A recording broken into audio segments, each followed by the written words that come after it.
এগুলো কি সংস্কার আইন মিয়া? আমরা বুঝি না? এখানে নারী সংস্কারের চাইতে পুরুষ সংস্কার জরুরি, এখানে নির্বাচনের চাইতে সংস্কার গরিবের জরুরি। আপনারা কি সংস্কার 6 মাসে করছেন? জাতির সামনে ক্লিয়ার করেন। যদি একদিন গাড়ি বন্ধ করে দেয়, আপনাদের সোনামণিদের ভবিষ্যৎ কিন্তু একবারে গায়েব হয়ে যাবো। আপনারা সংস্কার দেখেন কোন জায়গায় সংস্কার হয়েছে, একটা রূপরেখা নিয়ে কিন্তু আন্দোলন তৈরি করা যাবে না।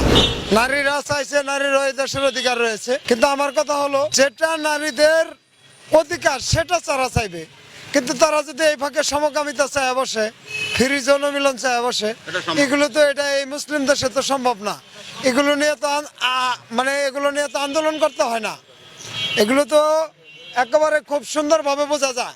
তারা নারী, তাদের একটা অবাধ স্বাধীনতা রয়েছে, কিন্তু এই যে দর্শন করে, তাহলে এই দর্শনের জন্য স্লোগান কেন? ওনারা খোলামেলা কাপড় পরে রাত দিন সবসময় চলাফেরা করবে, দর্শনের জন্য আন্দোলন করা হবে, এগুলো কোন ধরনের পলিসি বলেন দি? আপনি শুধু দর্শনকারীর বিচার করবেন, দর্শনের উপকরণ যারা তৈরি করে তাদের বিচার করবেন না? এখানে দর্শন করার জন্য উৎসাহ করা হচ্ছে, বিশেষ করে বয়স্ক মানুষেরা দর্শন কি কারণে করে পর্যন্ত? এটা তো নারীদের মন করা, কারণ নারীরা যে কার তৈরি এটা জানে না। নারীরা কার তৈরি? নারীরা নিজেরাই তৈরি হয়ে গেছে। পুরুষের লোকে না মিললে কি নারী কোনটা বাচ্চা দিতে পারে? ওরা এত বড় কথা কেন বলে? বুঝতে তো হবে এটা সংমিশ্রণ। আল্লাহ তো এই দলিল মানুষ বানানোর পরেই দিচ্ছে, জানোয়ারের উপরে তো দলিল দেয় না। নারীদের এই ভাষা তো জানোয়ারের রূপ হয়ে গেছে, যে আপনি দেখবেন ওই গরু ছাগল যদি তাদের স্বামীর দরকার পরে কৃষকের নিয়ে আরেক গরু আইনা উড়াই দিতে হয়।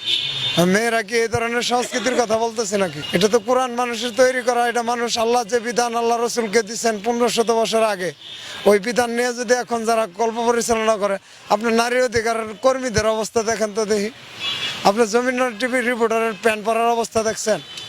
এগুলো কি ধরনের আলোচনা কোন তো? একটা রিপোর্টার আন্তর্জাতিকভাবে দেখবে, তার প্যান্টটা যদি ওই রকম আপত্তিকর হয়, এদেশে দর্শনের বিচার হবে আর নারীদের হবে ইজ্জত। নারীরা তাদের ইজ্জত চেন খুললে দেওয়া হইতেছে, আমি কি করব? চোখে রুমাল দিয়ে রাখবো? এগুলো এভাবে এ ধরনের সংস্কার, এখানে নারী সংস্কার হবে না, নারী সংঘাত তৈরি হবে, দর্শন বেড়ে যাবে, পুরুষদের উপরে আরো আক্রমণ তৈরি হবে। আমি বলবো অতি সত্ত্বে এই সংস্কার কমিটি 2-4 জনকে রেখে, বাকিরা হইল 54 বছরের বেতাত্তা, এই রাষ্ট্রটাকে বিভিন্নভাবে শোষণ করছে, তারা সুবিধার মতো আইন করছে। আপনি বদিউল আলম মজুমদার বলেন, উনি সুশাসনের জন্য নাগরিক সমাজ সুজনের প্রতিষ্ঠাতা। দেখেন তো এই সমাজে 54 বছর কতটা সুশাসন তৈরি হয়েছে। যদি সুশাসন হবে এদেশে, নারী দর্শন হবে কেন? যদি সুশাসনই এদেশে থাকবে, তাহলে নারীরা প্রতিবাদী হবে কেন? আমরা আজকে চালক, আমরা আমাদের অধিকার পাই না কেন? কি সুশাসন এই দেশে তৈরি করা হয়েছে?